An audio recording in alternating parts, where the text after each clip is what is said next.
Buenos días, Mayra, José Luis, amables televidentes de todo el país. Gracias por honrarnos con vuestra gentil sintonía a esta hora de la mañana, 7 en punto, cuando arranca la noticia Primera Emisión. Tenemos importante información que compartimos de inmediato junto a ustedes. Mediante una cadena nacional, el presidente de la República, Lenín Moreno, hizo una declaratoria de emergencia sanitaria en Ecuador, pero antes tenemos una cadena nacional.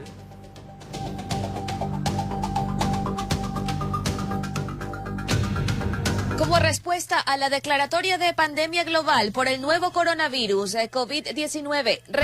De vuelta con ustedes con más información para contarles que la focalización del subsidio para la gasolina extra entraría, de acuerdo a lo que ha sido proporcionado en materia informativa, entraría en marcha en las próximas semanas. El primer paso para ello se enmarca en la contratación de un sistema informático que permite ejecutar este plan de liberación del precio de dicho combustible. La estrategia a implementar aún no ha sido definida. La contratación del sistema informático y posteriormente la focalización del precio de la gasolina extra fue uno de los anuncios que se contempló el pasado martes dentro de las medidas económicas del gobierno nacional. Hemos recibido muchas propuestas, algunas son, por ejemplo, con la lectura de la cédula, que es el mecanismo de la tercera cédula, que es un chip que se pone en el parabrisas del vehículo. Otro es con la huella. Este primer paso a desarrollarse, según dijo Martínez, se lo trabajará en un par de semanas. La implementación del programa estaría listo hasta finales de mayo o junio. Hay que hacer pruebas piloto en algunas ciudades, en algunas zonas, ver cómo está funcionando, qué posibles fugas puedan haber, controlar esas fugas y luego ya hacerlo a nivel nacional. La focalización del subsidio a la gasolina extra es algo que debió ejecutarse hace tiempo. Así lo ratificó el ministro de Hidrocarburos, René Ortiz. Y cuando yo estaba en el otro lado, comentaba precisamente que este es el camino, hay que llegar a la focalización. Está enrumbada en ese camino. Además, respecto a las críticas sobre la medida, dijo Ortiz que existen criterios a favor y en contra. Sin embargo, remarcó que se debe dejar al gobierno tomar esa decisión. Informó Javier Rosero. Son las 7 de la mañana con 7 minutos, es momento de ir a una breve pausa, pero cuando volvamos, en nuestra entrevista del día, tendremos la presencia de la doctora Ruth Arregui, superintendenta de Bancos del Ecuador. Con ella estaremos abordando varias temáticas, entre ellas un evento importante que desarrolla la Super de Bancos en el puerto principal, además de conocer cómo enfrenta el sistema financiero nacional la crisis económica mundial provocada por el coronavirus. Todo esto y mucho más tras la pausa. Ya volvemos.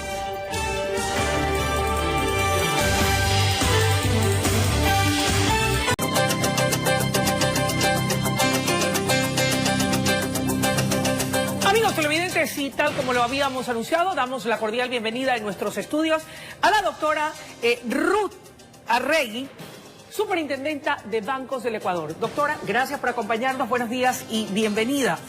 El mundo enfrenta sin duda una crisis económica y comercial sin precedentes, esto en virtud del coronavirus que ha sido declarado por la Organización Mundial de la Salud pandemia mundial.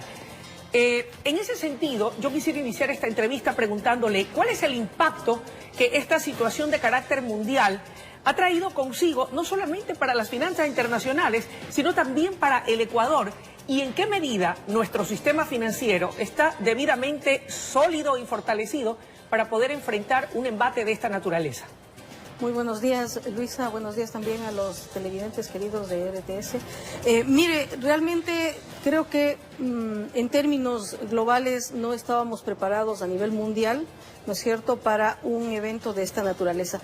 Creo que de alguna manera los sistemas de salud también de distintos países, después de lo que sucedió con algunas de las epidemias que ya tuvimos anteriormente y algunas que se convirtieron en pandemias, han tenido algunos planes de contingencia que frente a un evento de esta naturaleza. Es lo mismo para nosotros en el Ecuador, más o menos lo que estamos haciendo en términos de que debemos enfrentar esto con recursos económicos, no solamente con recursos humanos de salud, quiero decir, para que podamos entonces tener la atención debida a las personas que pudieran infectarse y contagiarse, y también para poder superar este momento tan difícil y tan complicado, ¿no? Entonces, En algunos de los países usted ve que las medidas que han sido tomadas son precisamente en términos de liberar recursos para poder destinarlos a la emergencia de la salud y también a la emergencia de... no es solamente la salud, sino también temas logísticos, ¿no es cierto? Y todo lo que implica realmente el tener que contener una situación como esta. Ahora, impacta sí, en la economía, básicamente en términos de los países que tienen mayores ingresos por el turismo, por el sector del turismo, ¿no es cierto? O por el sector de servicios. Ahí es donde realmente impacta y donde se va a ver además más impactado una situación como esta. ¿Y en el caso nuestro? En el caso nuestro también tenemos nosotros limitaciones en términos de turismo, que esto le está pasando al mundo entero. No tenemos los flujos de turismo que hemos tenido siempre, pero nosotros no somos tan... No tenemos una porción importante del Producto Interno Bruto que en realidad devenga del turismo, ¿no? Pero sí va a ser también importante para nosotros. Y en lo que tiene que ver con el sistema financiero, que es lo que usted me estaba preguntando, bueno, nosotros tenemos ventajosamente un sistema financiero que es sólido, que es un sistema financiero líquido, que tiene buenas prácticas de gestión y esperemos que esto, digamos, un poco... En una emergencia como esta tienen que reacomodarse algunas cosas dentro de la economía y dentro también de la cotidianeidad de nosotros las personas en términos de cuidados, de salud, etcétera, etcétera. Era imposible que siendo una pandemia no tuviéramos nosotros también un impacto, pero parece ser que todo está y todo radica en unas medidas, por supuesto, higiénicas y de salud, y eso es lo que nos va a prevenir y va a hacer que la situación esta sea superada en debida forma. Doctora, a propósito de todo lo que está ocurriendo, el presidente anunció medidas económicas, medidas de ajuste, y dentro de esas acciones a implementarse por la crisis, anunció que se va a incrementar el 0,75% de las retenciones en la fuente de impuesto a la renta en empresas e incluyó a sectores como la banca, los sectores petroleros y de telecomunicaciones. ¿Qué incidencia o impacto tendrá esta medida? Bueno, en términos, como usted acaba de decir, es del 0,75% de retención en la fuente. Ahora, el presidente en el mensaje dijo, por ejemplo, en tales industrias. No sé, esto tiene todavía que regularse, no sé exactamente cómo salga la regulación y ya al final, porque usted ve que están en reuniones ahora mismo entre el ministro de Finanzas, el sector económico, los asambleístas, el sector bancario también está convocado el día de hoy para reunirse en la asamblea. Entonces no sabemos todavía si va a ser el 0,75 efectivamente o estamos hablando de podría ser hasta el 0,75 y finalmente cómo es que va a ser la recaudación de este 0,75 en estas industrias. Están a la expectativa, en todo caso, Todos y a la espera de conocer. En la concreción de la medida, porque Bien. la medida está anunciada, pero la concreción de la medida es la que no tenemos todavía. Bien, doctora, cuando usted se posesionó el 30 de abril del 2019, uno de sus objetivos era poder ir desbrozando el camino para poder llegar a una verdadera inclusión financiera, a una verdadera bancarización del sistema financiero ecuatoriano. ¿Cómo andamos en materia de logros, haciendo un balance de lo alcanzado hasta este momento y qué se ha concretado en ese sentido? Bueno, algunas cosas hemos podido nosotros hacer. Y como usted bien lo dice, nosotros teníamos 3 pilares en la estrategia para estos años que me corresponde ser superintendente de bancos. En términos de lo que es un sistema financiero inclusivo o ir hacia mejores indicadores de inclusión financiera, la superintendencia ha hecho varias cosas. Una, ha diseñado un botón de consulta que va en términos de mejores prácticas de protección a usuarios de servicios financieros. La primera norma que se ha puesto en consulta precisamente es esa, protección a usuarios de servicios financieros. El segundo elemento que tiene la Superintendencia de Bancos en este momento avanzado es también, teníamos nosotros alrededor de 800 casos represados en términos de reclamos, de consultas, de quejas que estaban represados desde el año 2016. ¿Se ha podido depurar? Ya lo tenemos en este momento absolutamente al día, es decir, ya no tenemos casos estos que teníamos represados, ya están solamente los casos que cotidianamente ingresan, ¿verdad? Porque las personas hacen consultas y hacen sus reclamos. Entonces, en ese sentido también hemos logrado avanzar. Ahora, no hay que olvidarse que la inclusión financiera tiene 4 pilares. El primero es el acceso a productos y servicios financieros. Y el acceso depende de varias cosas. Depende del que existan los productos y servicios financieros, depende de la cobertura que tengan, es decir, la red extendida para poder ofrecer esos productos y servicios. Luego el segundo pilar tiene que ver con el uso de esos productos y servicios. Y para que la gente use los productos, primero estos productos tienen que ser diseñados de acuerdo a sus necesidades. Es decir, tienen que ser adecuados, productos adecuados a las necesidades de las personas, que respondan a la demanda, quiero decir. Y el tercer pilar tiene que ver con la educación financiera, en lo cual también la Superintendencia de Bancos está trabajando incluso en una modificación de la norma para que los contenidos de estos programas de educación financiera que se hacen actualmente por exigencia del marco normativo tengan un mejor diseño que busque generar capacidades y competencias en las personas para tomar decisiones informadas. Y finalmente tenemos lo que le acabo de mencionar, que es la protección a usuarios de servicios financieros, y en ese sentido también nosotros estamos mejorando el marco normativo. Doctora, entiendo que en base a todo aquello se va a realizar un evento muy importante esta tarde en Guayaquil. Sí, por supuesto. Y creo que lo iban a poner en pantalla. Nosotros tenemos hoy un seminario internacional que es una continuación de un seminario que nosotros tuvimos en octubre del año pasado. Lo tenemos en pantalla. Exactamente. Entonces vamos a tener la ponencia del director del CEMLA, que es Manuel Ramos Francia, que el CEMLA, que es el Centro Monetario Latinoamericano, ¿no?, con sede en México. Vamos a tener la presencia de la directora para la región andina de la Asociación de Supervisores Bancarios de las Américas, que es la señora Socorro Heisen, que actualmente, además de superintendente de bancos de Perú. Vamos a tener la participación también en videoconferencia de Amaury Castillo. Él es actualmente el superintendente de bancos de de Panamá. ¿Y por qué es importante esta conexión con él? Porque vamos a suscribir un memorando de entendimiento entre la Superintendencia de Bancos de Panamá y la Superintendencia de Bancos de Ecuador.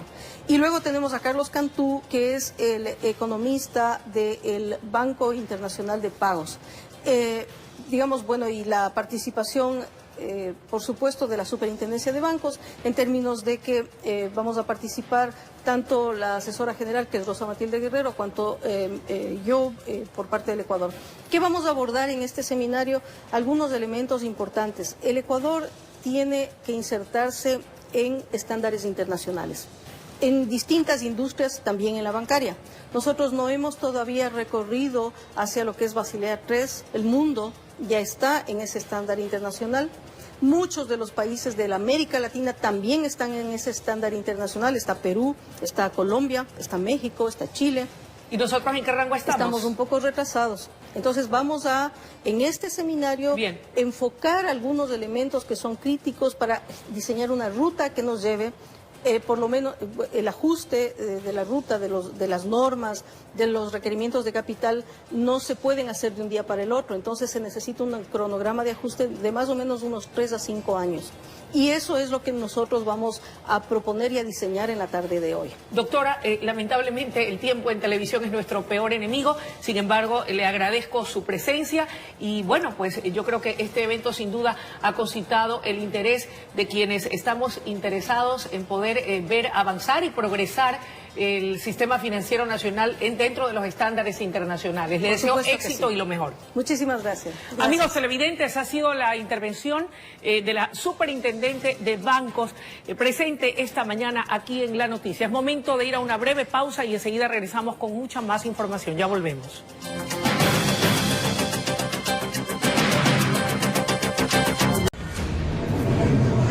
Y más adelante en La Noticia, en La Comunidad, roban varias mallas metálicas de una importante vía del puerto principal. Y además, en nuestro segmento Guía Ciudadana, conozca cómo obtener el documento denominado Certificado de Historia de Dominio del bien inmueble necesario para solicitar o hacer cambio de propietario de medidores.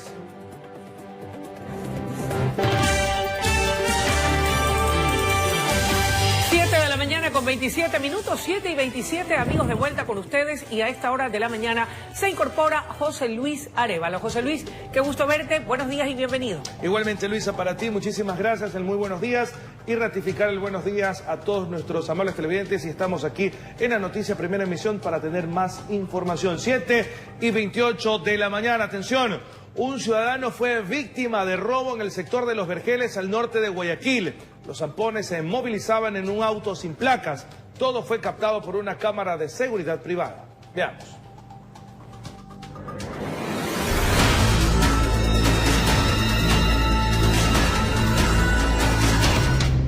Este ciudadano se encontraba chateando en su celular en una esquina de la primera etapa de Los Vergeles y de pronto es sorprendido por un sujeto que bajo amenazas le quitó el teléfono.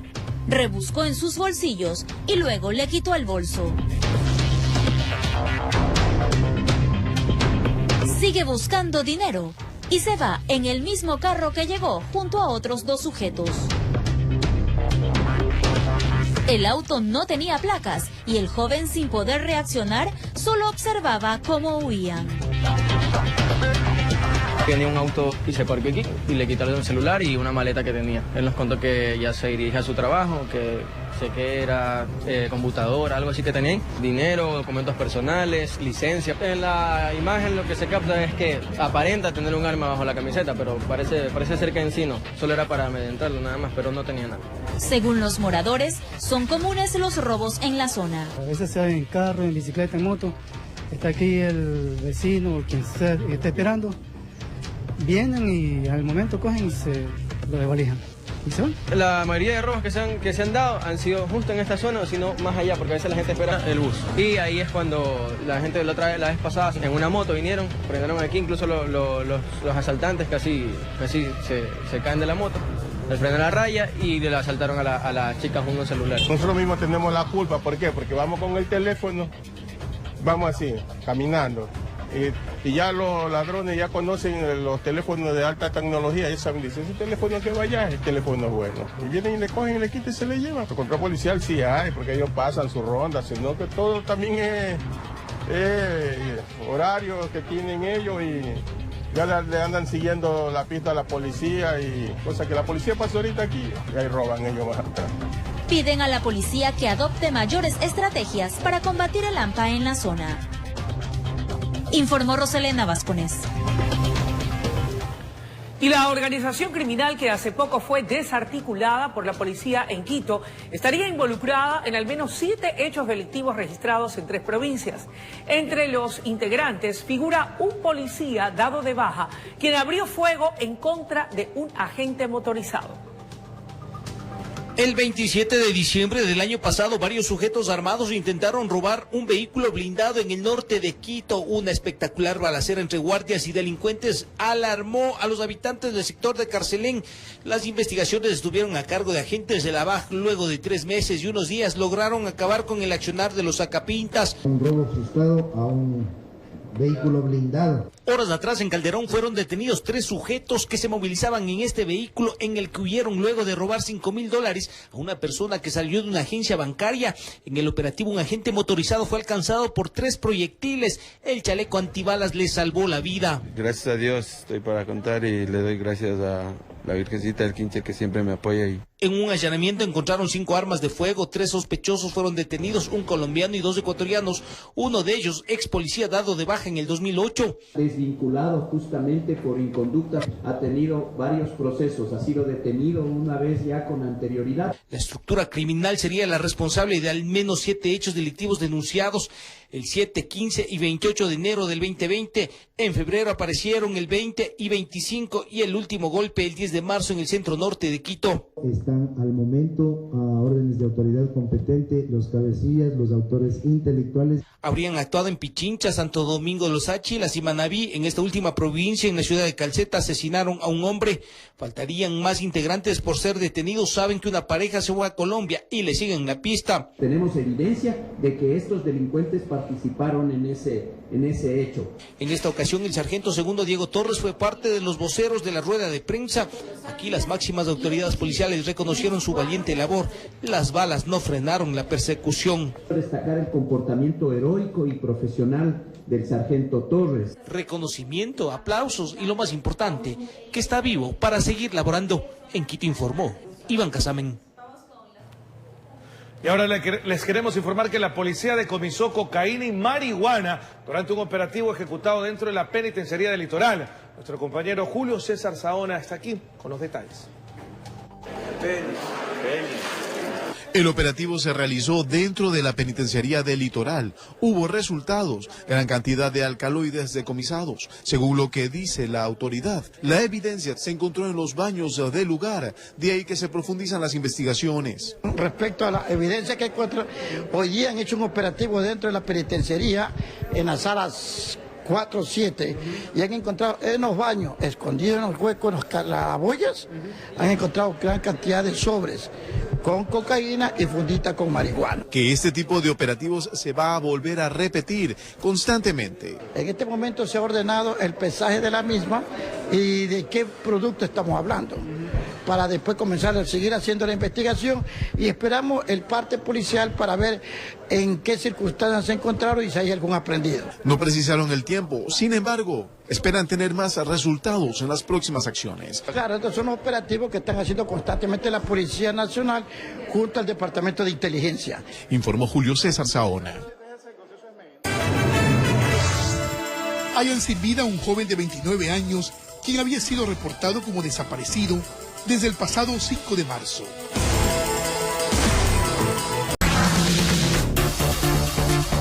Evitar el contacto cercano con personas que presenten síntomas o enfermedades respiratorias.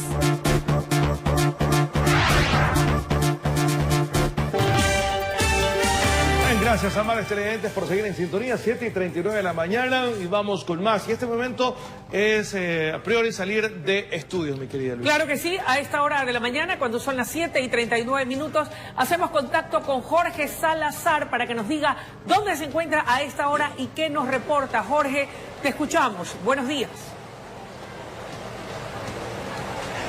¿Qué tal, Luisa? José Luis, amables televidentes, muy buenos días. Les comento, estoy ubicado en la terminal terrestre de Guayaquil, norte de la urbe, donde a partir de hoy van a realizar mediciones térmicas a los usuarios. Es decir, a partir de hoy en los ingresos se van a realizar controles con dispositivos para poder constatar la temperatura de cada una de las personas que asisten hasta este punto de concurrencia masiva. Y de esta manera evitar la propagación del COVID-19. También existe un punto de información por parte del Ministerio de Salud Pública, todo esto para hacerle frente a este mal. Pero también nuestra asistencia aquí obedece para encuestar, para consultar a cada una de las personas cuáles serán las medidas que van a tomar luego de la declaratoria de emergencia sanitaria por parte del presidente de la República, Lenín Moreno, a propósito del coronavirus. Y conversamos en este momento entonces con los usuarios. Amiga, muy buenos días. Una consulta. Usted, luego de que el presidente anunciara la emergencia sanitaria en Ecuador, va a realizar algún tipo de prevención para evitar contagiar a sus familiares, especialmente a los niños y ancianos. Sí, es verdad, hay que prevenir, hay que estar siempre todo en aseo, más que todo. En su caso, ¿cómo lo hace? Desinfectar las cosas, por ejemplo, lo que es el lavado de las manos a los niños, en el piso, en todas partes de la casa. ¿Qué va a pasar con sus actividades rutinarias? ¿Las continuará realizando? Claro, obvio, pues hasta que se pase todo. Listo, mi señora, muchas gracias. Amigo, buenos días. Lo vemos con mascarilla, me imagino tiene algún gripe. Ajá. Sí, quiero más que todo la prevención, como dice, hay que ayudar a cada tiempo. Ajá. ¿Cuál es su opinión acerca del estado de emergencia sanitaria que vive el país ahora? Por mí, la acción que ha hecho este man del presidente ha sido correcta. Mejor la prevención que lamentar. Evitar lugares de concurrencia masiva. Eso sí, ajá. Y tomar la prevención de cada quien. Listo, muchísimas gracias. Claro, la terminal terrestre es un lugar donde asisten miles de personas diariamente. Y es por ello que se recomienda, como lo hace el caballero, a las personas que tengan síntomas gripales, utilizar mascarillas para no contagiar a otros. ya lo han anunciado, hay que evitar en las posibilidades también acudir a estos lugares donde la frecuencia de las personas sea masiva. Seguimos conversando con los usuarios. Vamos por acá. Caballero, buenos días. ¿Qué medidas de prevención está adoptando frente al estado de emergencia sanitaria que vive Ecuador actualmente? Yo no soy de aquí. Para evitar el coronavirus. Digamos, yo no soy de aquí, soy turista. Usted, caballero, buenos días.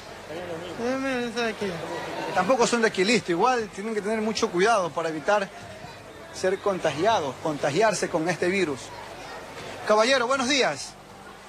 Coméntenos, luego de que se anunciara estado de emergencia sanitaria en Ecuador, ¿usted qué medidas de prevención va a adoptar?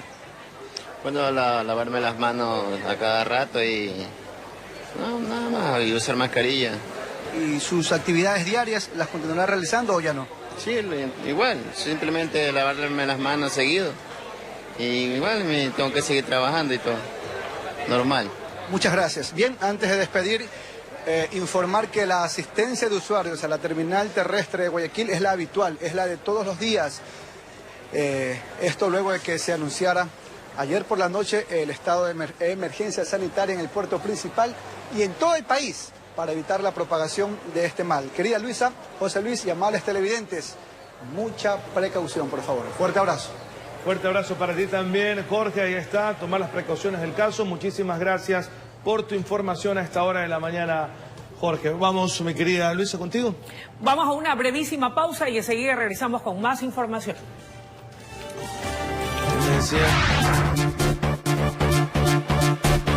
Evitar tocarse la cara, la nariz, la boca y los ojos con las manos sin lavar.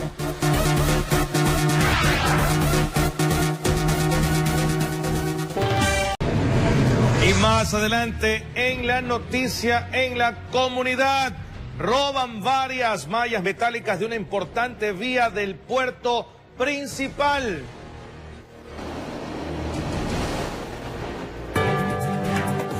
Además, en nuestro segmento Guía Ciudadana, conozca cómo obtener el documento denominado Certificado Historia de Dominio del Bien Inmueble, necesario para solicitar o hacer cambios de propietarios de medidores.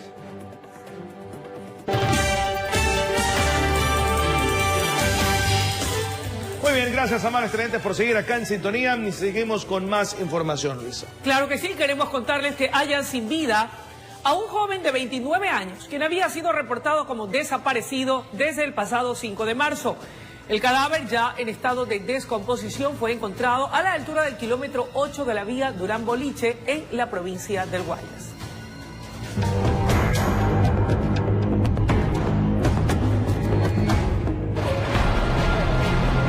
Obreros que realizaban la tarea de eliminar la maleza del sector se encontraron con la terrible novedad. En medio del monte y semisumergido dentro de una poza con agua permanecía el cuerpo sin vida. Sé que venía trabajando y ahí yo fue el bulto nomás y se pegó un poquito y nos avisó que era un muerto.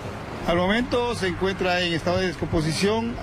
Aparentemente es una persona de sexo masculino. Tienen que hacerse las respectivas investigaciones e indicaciones para ver cuál ha sido el móvil de esta muerte.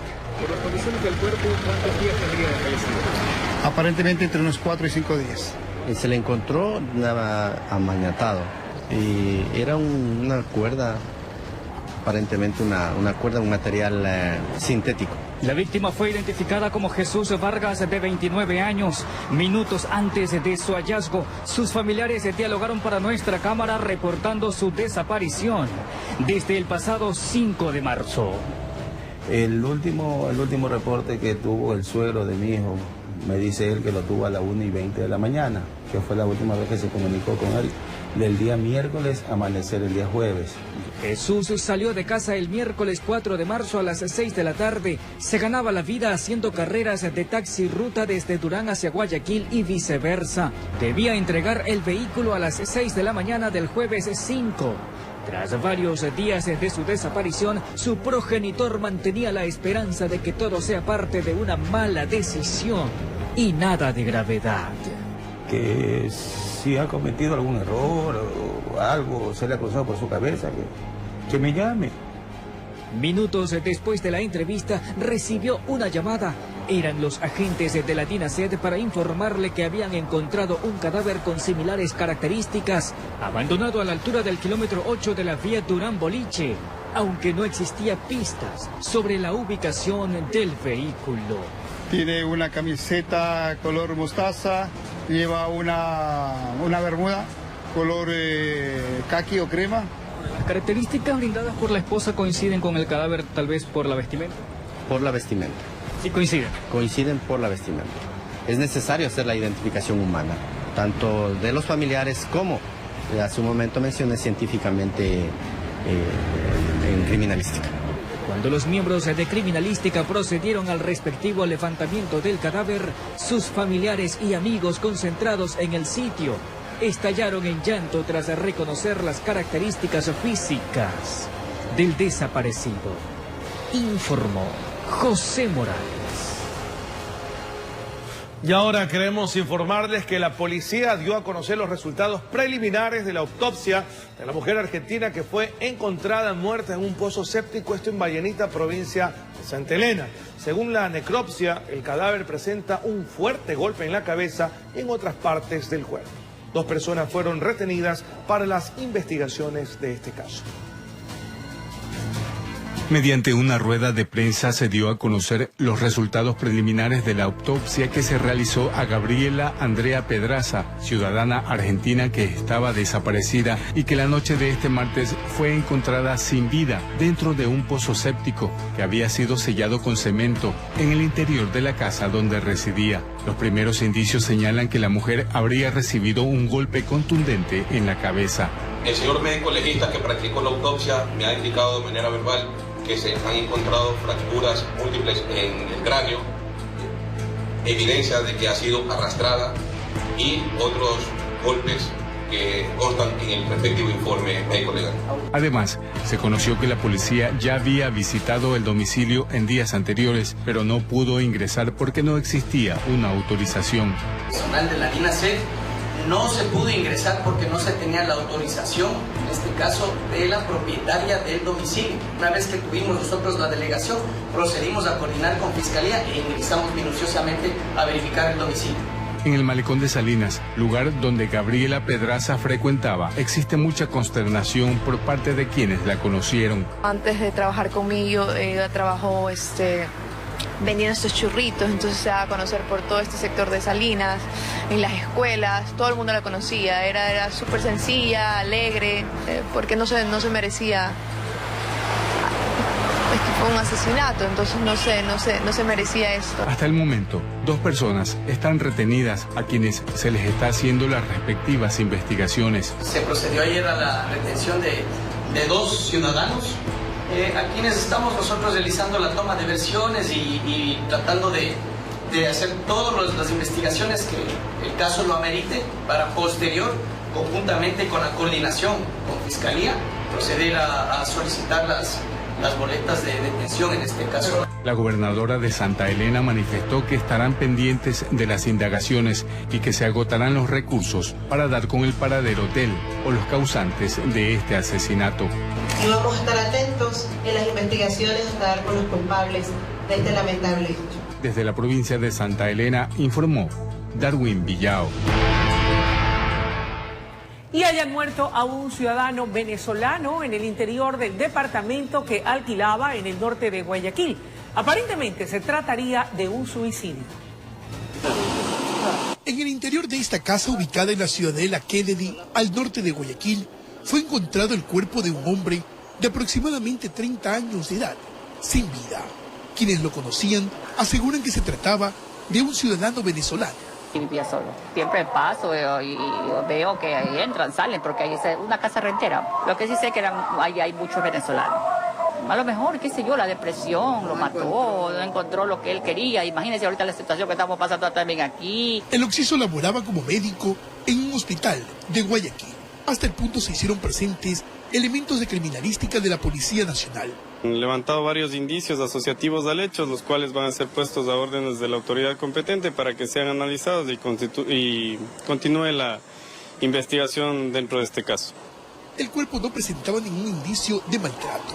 por lo que se hablaría de un suicidio. Con todo, se va a realizar la autopsia médico-legal para que pueda determinar cuál fue la causa de la muerte. La policía encontró en su recámara varias medicinas. Se localizó medicamentos en el interior. Esos medicamentos fueron levantados e ingresados, van a ser ingresados mediante la debida cadena de custodia.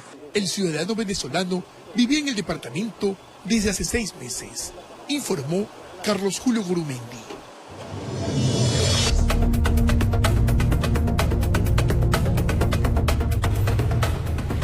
Y bien, José Luis y amigos televidentes, es momento de revisar las 5 noticias más importantes del día.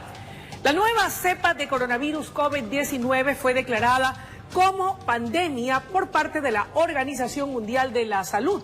Hasta ahora se registran poco más de 125.000 casos en todo el mundo. Y la focalización del subsidio para la gasolina extra entraría en marcha en las próximas semanas. El primer paso para ello se enmarca en la contratación de un sistema informático que permita ejecutar este plan de liberación del precio de dicho combustible. La estrategia a implementar todavía no se la definiría. Hallan sin vida a un joven de 29 años, quien había sido reportado como desaparecido desde el pasado 5 de marzo.